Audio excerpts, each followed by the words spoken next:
Mesdames, Messieurs, bonsoir. Voici les titres du 20h. Baisse de l'impôt sur le revenu. La mesure va figurer sur le bulletin de salaire à la fin de ce mois. Les salariés ont le sourire aux lèvres en pensant à leur pouvoir d'achat qui augmente. Avec l'entrée en vigueur depuis le 1er janvier de la réforme fiscale, l'État sénégalais renonce à près de 30 milliards d'impôts. Prix de la farine, du gasoil et de l'arachide, les boulangers réclament une baisse. Ils annoncent une journée sans pain si rien n'est fait. Quant à la Fédération des paysans du Sénégal, elle dénonce le prix du kilogramme d'arachide imposé par la société de commercialisation des oléagineux Suneor. Guerre au Mali, les mosquées sénégalaises se prononcent sur la présence supposée de cellules islamistes sur notre sol, un sujet qui ne laisse pas indifférent. CAN 2013 de football en Afrique du Sud, la Zambie, tenante du titre, tenue en échec par un des tout petits poussés, l'Éthiopie réduite à 10. Dans le second match de la journée, le Nigeria également contraint au nul. Journal de la CAN avec Abdoulaye Der. Et puis, invité 20h, le ministre de l'Enseignement supérieur, Mary Teuw Niane, viendra nous parler des réformes prévues dans son secteur. Bienvenue.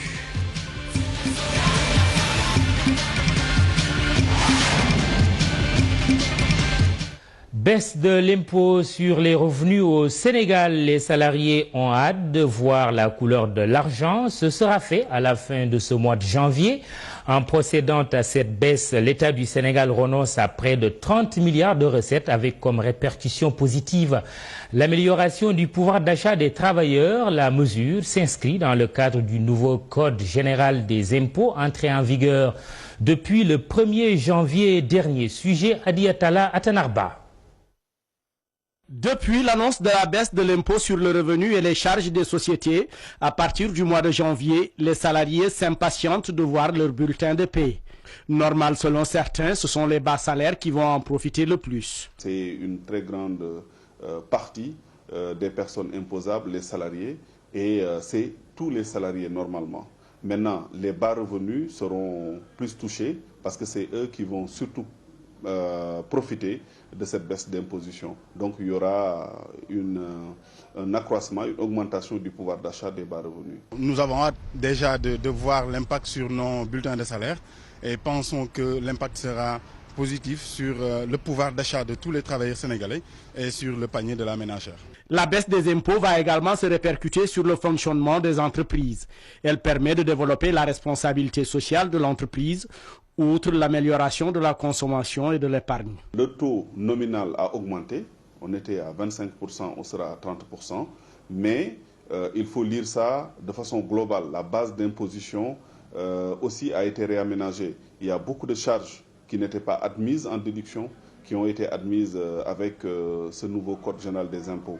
Et donc, ça va augmenter effectivement la compétitivité des entreprises. 28 milliards de pertes de recettes de l'État, cette baisse engendre également d'autres perspectives. Cette réduction va entraîner effectivement des pertes pour l'État. Mais toutes choses étant égales par ailleurs, les personnes physiques qui sont accompagnées vont avoir plus de pouvoir d'achat, vont consommer un peu plus et les consommations sont taxées par la TVA, qui constitue d'ailleurs la plus grande partie des recettes de l'État. Il y aura aussi moins de fraude, parce que l'impôt sera un peu plus supportable, il y aura moins de risques de fraude, les gens seront enclins à déclarer, ça va augmenter le civisme fiscal, et il y a aussi l'effort des services. La baisse de l'impôt sur le revenu entraînant une hausse substantielle de salaire, va-t-elle contribuer à apaiser le climat social en ébullition dans certaines entreprises? Visage jovial des salariés, on l'imagine. En revanche, visage moins gai des boulangers. Ils ne sont pas contents. La Fédération nationale des boulangers du Sénégal réclame la baisse immédiate du prix de la farine et du gasoil pour diminuer ainsi les charges liées à la fabrication du pain. Les boulangers menacent d'observer un arrêt de travail. Récit Maïmouna Ndiaye. Revoir à la baisse les prix de la farine, du diesel oil, de la TVA, entre autres, c'est le cri de cœur des boulangers du Sénégal. Pour assainir le secteur, la Fédération des boulangers du Sénégal exige l'application du décret 2402 qui organise la production et la distribution du pain. Les boulangers demandent également la réglementation du pain, communément appelé tapalapa, qui ne répond à aucune norme de production. Il souhaite par ailleurs l'application du décret interdisant la vente du pain dans les kiosques. La Fédération nationale des boulangers du Sénégal, par la voix de son vice-président, Alioune Thiam, réclame un examen profond du secteur. Si une solution n'est pas vite trouvée, ces travailleurs vont aller vers un arrêt de travail dans les prochains jours. Un sujet donc de notre reporter sur le prix de la farine, c'était donc Maïmouna Ndiaye. Autre fédération, autre préoccupation, la Fédération des paysans du Sénégal dénonce le prix du kilogramme d'arachide que lui impose selon ses termes la SUNEOR. La dite fédération faisait le point de la campagne agricole 2012-2013 à Taïba Niassène. Le porte-parole Mam Astiam que nous écoutons. Les paysans actuellement ne sont plus des paysans à qui on peut duper à tout moment. C'est fini et c'est fini. Il faut que l'État les aide. Il faut que l'État les aide et que l'État sache que ces paysans-là sont une partie prenante, une partie importante du développement de notre cher Sénégal. L'arachide que nous avons ici, c'est de l'or. SUNEOR, peut-être, il a les possibilités d'acheter de l'arachide. Mais il n'a pas les possibilités d'acheter toute l'arachide du Sénégal. Donc, laissez les autres opérateurs, les Sénégalais, les gens comme Habib Thiam, et aidez-les à aider les paysans du Sénégal. Les autres ne les aident pas, ce sont ces gens-là qui les aident. Un autre sujet dans l'actualité, la guerre au nord Mali vue du Sénégal. Nos mosquées sont-elles indifférentes à cette situation? Peuvent-elles être sensibles au discours de supposées cellules dormantes? Dissa Prera, Ababakar Kabara. Un reportage dans quelques mosquées des quartiers de Dakar. La situation au nord Mali s'inviterait-il dans les mosquées à Dakar? Cet homme qui refuse d'être filmé de face est un enseignant coranique. Le religieux qu'il est semble partager les idéaux des islamistes du nord Mali. Selon lui, les rebelles se battent pour la bonne cause. Il pointe un doigt accusateur sur certains dirigeants. Islamistes, terroristes, intégristes, ce sont des noms créés par les Occidentaux pour diviser les musulmans. Dès qu'on voit quelqu'un avec une longue barbe et un accoutrement différent, il est indexé. Si les non-croyants combattent l'islam, ils se cachent toujours derrière d'autres musulmans. Aujourd'hui, nous savons de quel côté sont nos présidents. Au-delà, l'homme attire l'attention des autorités sur la durée que peut avoir ce genre de situation. Cette guerre qu'on vient de commencer, seul Dieu sait quand elle prendra fin. Cela peut durer 10 ans ou même 20 ans. Parce que ça ne sera pas facile. Un avis qui n'est pas partagé par tous. À Niaritali, les fidèles de cette mosquée pensent que les actes posés par les djihadistes au nord Mali sont anti-islamiques. Je ne pense pas que ce qu'il y a au nord Mali puisse se passer ici. Parce que nous ne le voulons pas. On doit respecter les croyances de chacun. Les terroristes sont partout au monde. Tout ce qu'ils cherchent, c'est semer la discorde entre les musulmans et nous devons combattre cela. Des cellules terroristes dormantes au Sénégal, l'État en a fait la révélation il y a quelque temps et l'appel à la vigilance fortement lancé. Sur le terrain au Mali, Paris confirme la reprise aux mains des islamistes des localités de Djabali et Douenza par l'armée malienne. C'est un des sujets de l'actualité internationale avec Fatima Taba. Le ministre français de la Défense, Jean-Yves Le Drian, a annoncé la reprise ce lundi matin du contrôle des villes de Djabali et Douenza dans le centre du pays par les forces armées du Mali. Pour y parvenir, les militaires maliens ont été soutenus par les forces françaises basées à Nyono et à Mopti Sévaré, précise le ministre de la Défense dans un communiqué. Une colonne d'une trentaine de véhicules blindés dans laquelle se trouvaient quelques 200 soldats maliens et français est entrée dans ces villes sans résistance selon l'AFP. En Algérie, 37 étrangers de 8 nationalités différentes et un Algérien ont été tués lors de l'attaque et de la prise d'otages de centaines d'employés, a annoncé ce lundi le Premier ministre algérien Abdelmalek Sellal. Parmi ces 37 victimes étrangères, 7 corps demeurent non identifiés. Il s'agit d'un bilan provisoire, a précisé le chef du gouvernement algérien.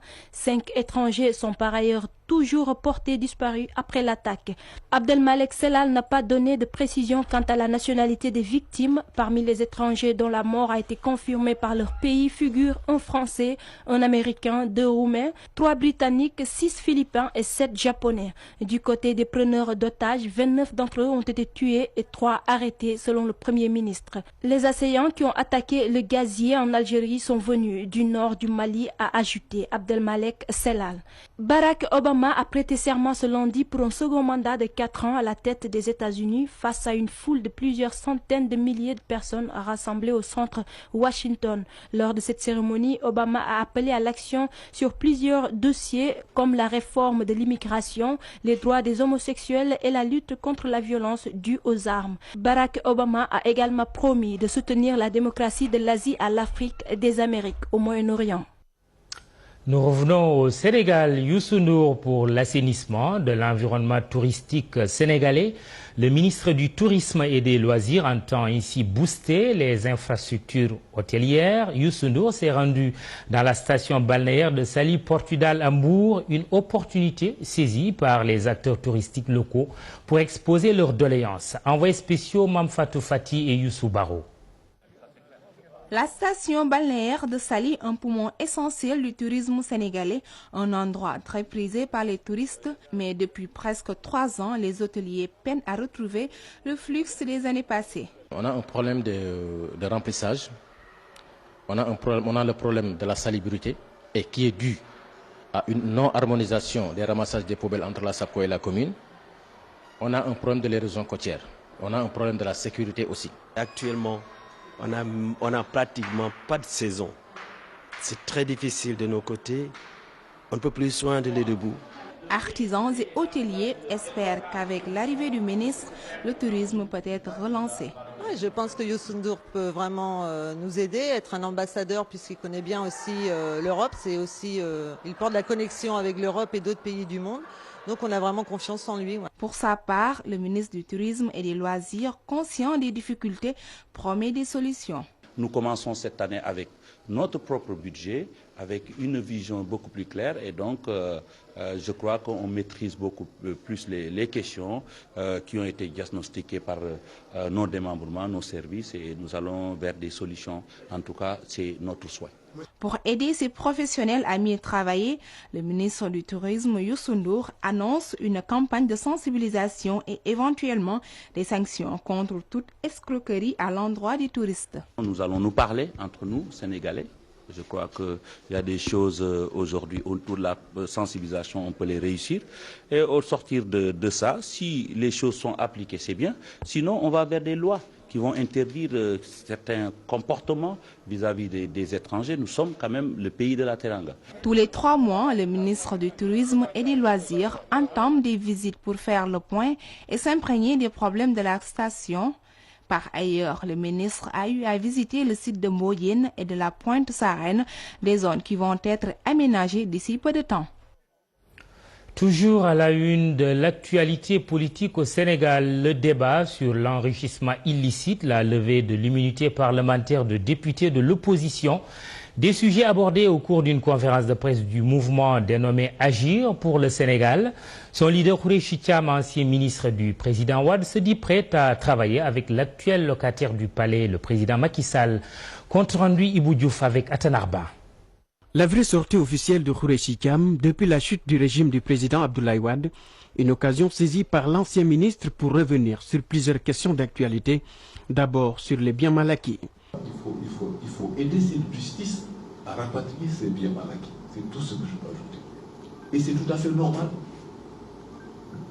Tout à fait normal. Mais laissons ces gens faire le travail. C'est tranquille, je suis serein.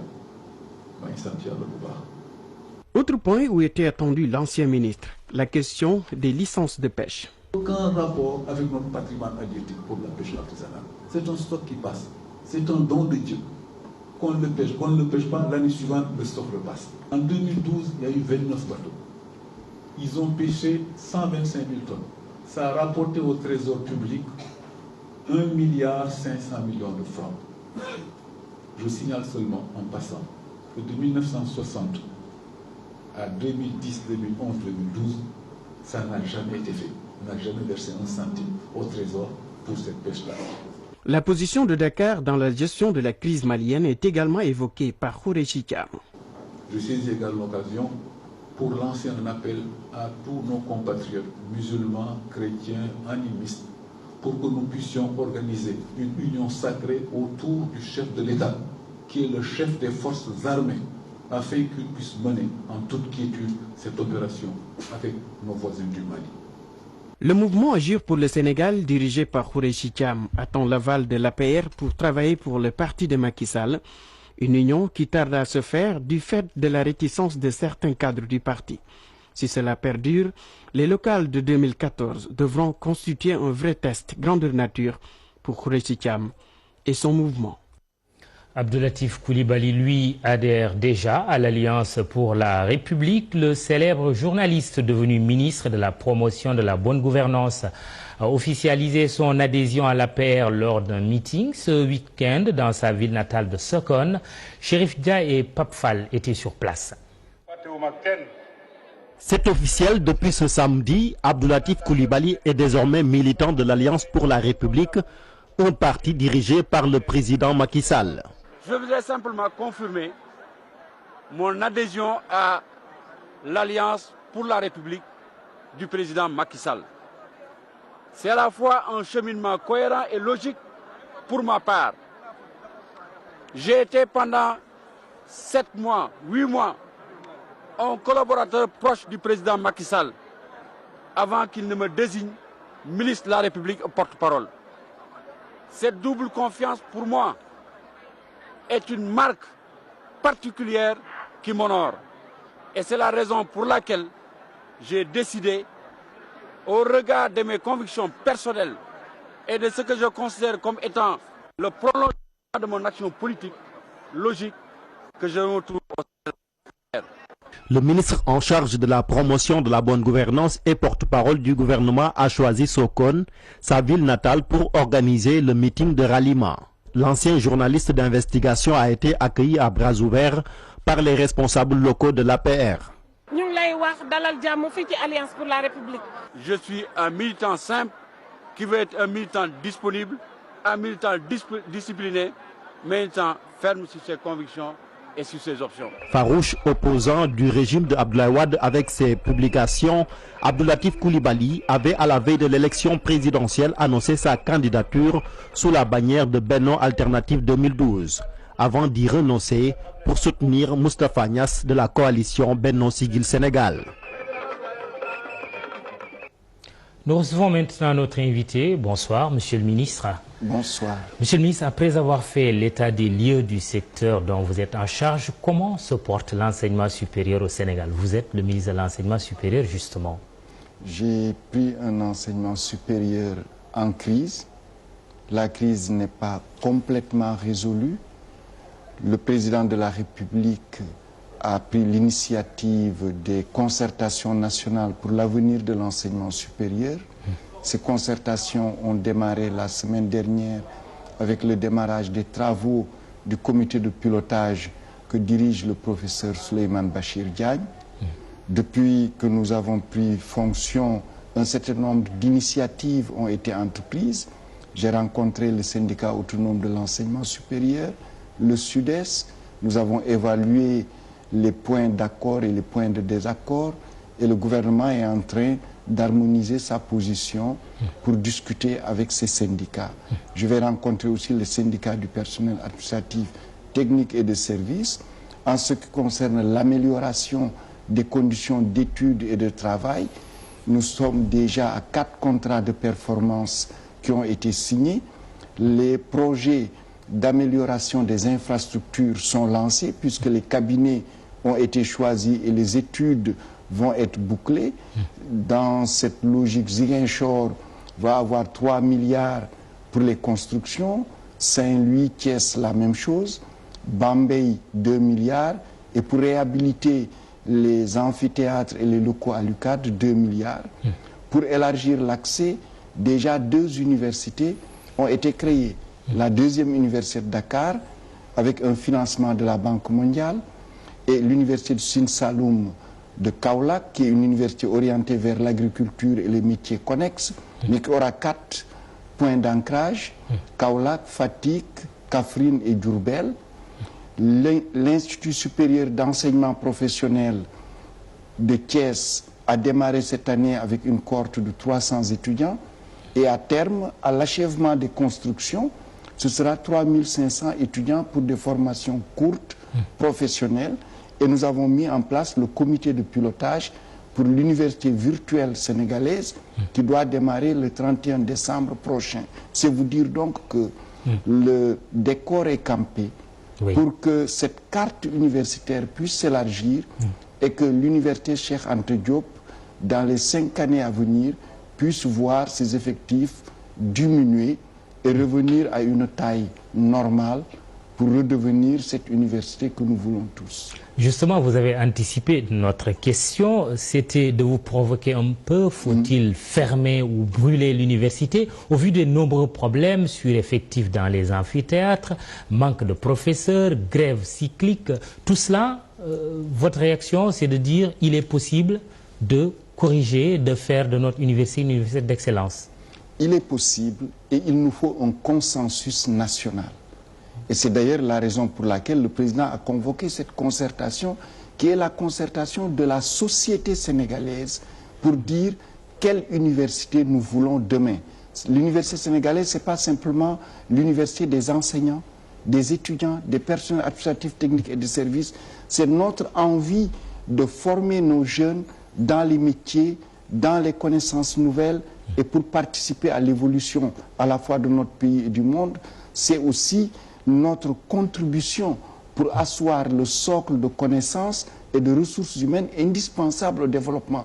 Donc ça appelle toute la nation à se réunir ensemble pour avoir un espace de stabilité et de paix indispensable pour former nos jeunes et les former pour que demain, aujourd'hui et demain, qu'ils soient dans les meilleures situations de compétir chez nous, mais aussi de compétir dans le monde globalisé dans lequel nous sommes. Alors, des réformes envisagées dans le cadre d'un comité de pilotage dirigé par le professeur Souleymane Bachir Diagne, vous en avez parlé tout à l'heure. Ces dernières années, on a beaucoup parlé de fuite des cerveaux. Lui-même, Bachir Diagne, est parti à l'étranger. Je peux citer d'autres exemples. Quel message voulez-vous envoyer là? Je veux dire clairement qu'aujourd'hui, si nous voulons développer notre enseignement supérieur, si nous voulons former nos jeunes dans les meilleures situations, il faut faire attention là où on les envoie et quand on les envoie. Nous avons les bourses d'excellence qui sont attribuées aux élèves qui ont le baccalauréat avec mention bien et très bien. S'il faut les envoyer en France, ceux qui ont mention bien et très bien, ils sont dans les classes préparatoires. Dans l'élite française, dans laquelle il y a 10 ans, 20 ans, on envoyait nos meilleurs étudiants pour aller à Polytechnique centrale et autres. Mais il ne faut pas que les parents les envoient dans des UIT et même dans les universités. Les universités, la licence ne forme pas l'élite française. Notre pays a de l'ambition pour sa jeunesse. S'il faut les envoyer aux États-Unis, au Canada, il faut choisir les meilleures structures.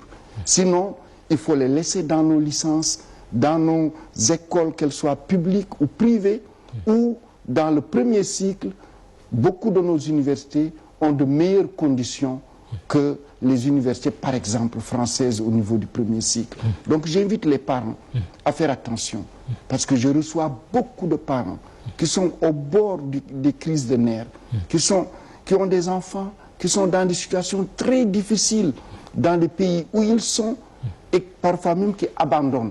Alors qu'au moment où ils quittaient ici, ils étaient les meilleurs parmi les meilleurs de nos élèves. Donc donnons leur chance dans notre système éducatif et dans notre enseignement supérieur.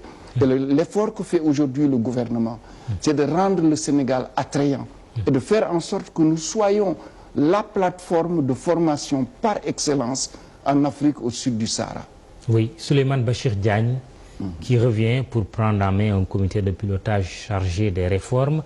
Je parlais tout à l'heure de la fuite des cerveaux. Est-ce que c'est un message que vous voulez envoyer en tant que ministre? C'est un grand message, parce que tous les Sénégalais, d'où qu'ils soient, sont des Sénégalais et doivent apporter leur contribution dans le développement de notre pays. Et si nous choisissons l'enseignement supérieur et la recherche, là, c'est l'élite et la qualité.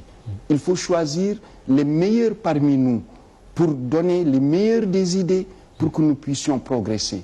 Et personne ne peut dire aujourd'hui, si on devait faire un classement des meilleurs enseignants-chercheurs sénégalais, je pense, sans aucun doute, Souleymane Bachir Diagne serait à la tête.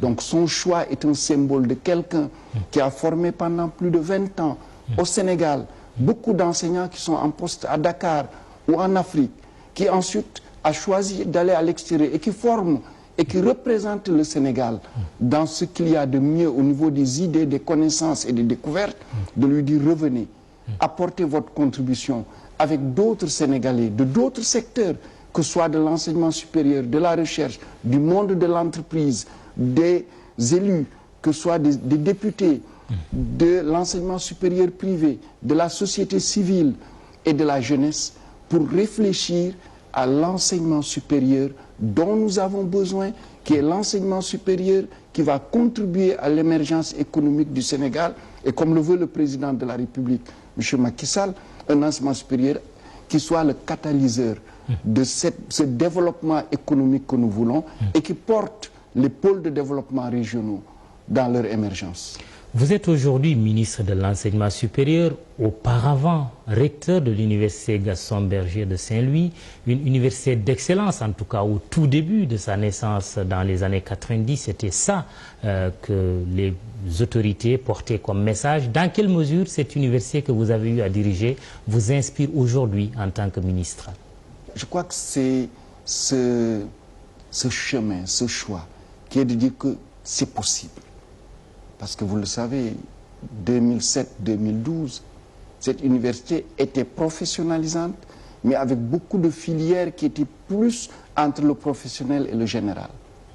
En 5 ans, cette université a mis en place 4 nouvelles unités de formation qui sont des unités de formation de recherche à orientation professionnelle et qui sont ancrées sur les potentialités économiques de la région de Saint-Louis. L'UFR des sciences de la santé, l'UFR des sciences agronomiques, aquaculture et technologie alimentaire, l'UFR des civilisations, religion, art et communication, l'UFR des sciences de l'éducation, de la formation et du sport et l'Institut Polytechnique de Saint-Louis. C'est le modèle? Ce n'est pas un modèle pour moi. Il y a beaucoup de modèles. Et la concertation nationale pour l'avenir de l'enseignement supérieur va sans doute nous dire quel va être le modèle pour le Sénégal.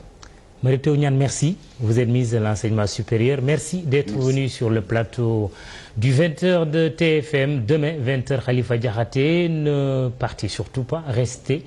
Dans un instant, le journal de la CAN 2013 avec Pape Abdoulaye Der et la rédaction sportive de TFM. Merci, bonsoir.